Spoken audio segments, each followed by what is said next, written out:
very comfort food. Simple lamang gawin ito at bagay na bagay ito lalo na sa malamig na panahon, ang arroz caldo. Now, lagay na natin yung garlic.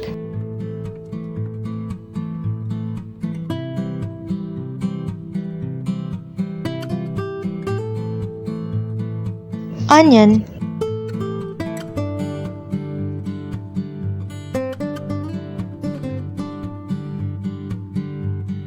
Chopped ginger.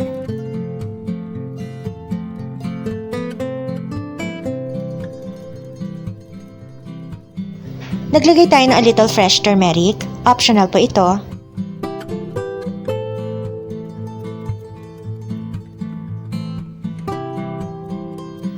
And now, yung ating chicken.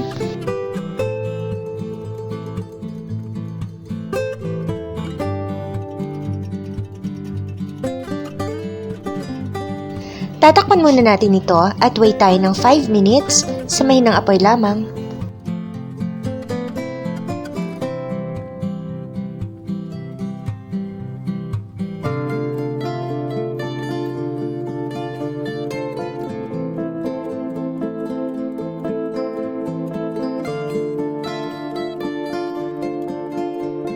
Now, lagay na tayo ng water.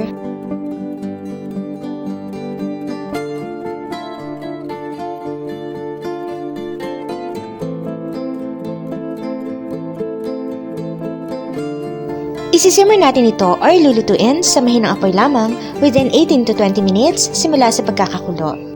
Takpan muna natin.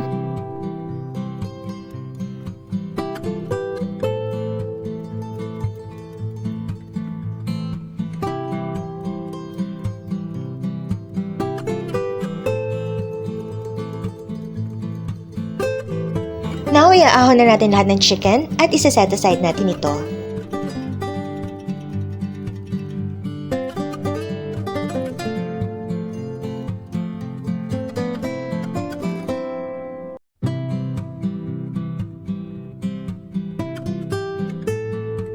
Okay guys, set aside muna natin ito.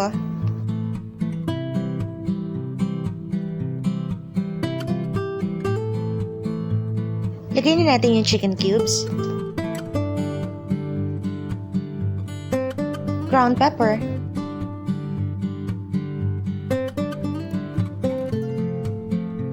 Then the salt.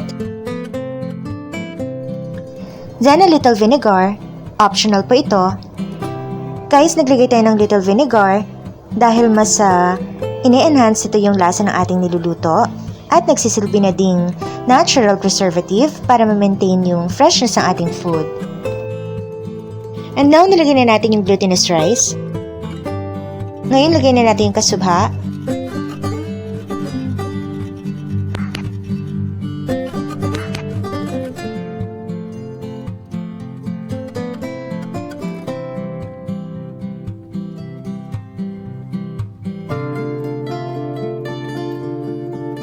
Lagay tayo ng patis or fish sauce.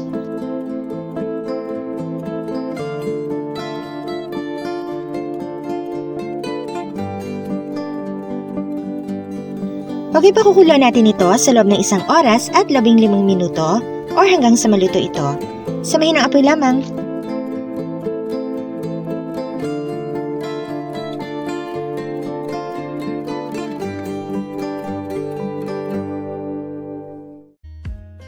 Guys, don't forget, sa pagluluto, lalagyan po lagi natin ng pagmamahal dahil ito po ang susi upang maging masarap na masarap po ang ating niluluto.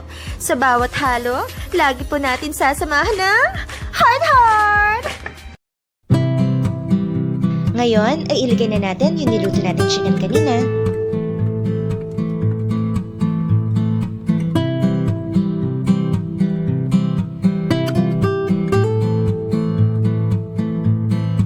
Okay guys, pakukuloan na lamang natin ito sa loob ng 10 minuto at pagkatapos ay ita-transfer na natin ito sa isang serving bowl. Ito na rin po palang tamang sukat na ating mga ingredients. Screenshot nyo na guys!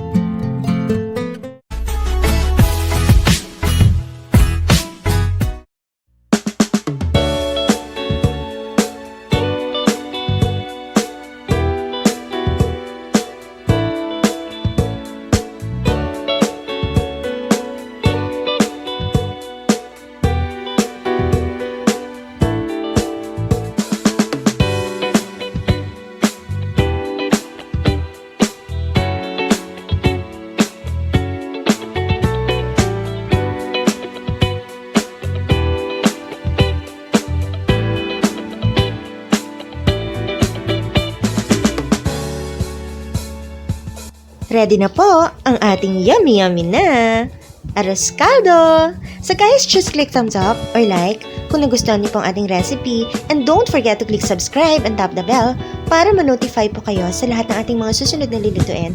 Again, this is Mario. Thank you for watching. Kain na tayo!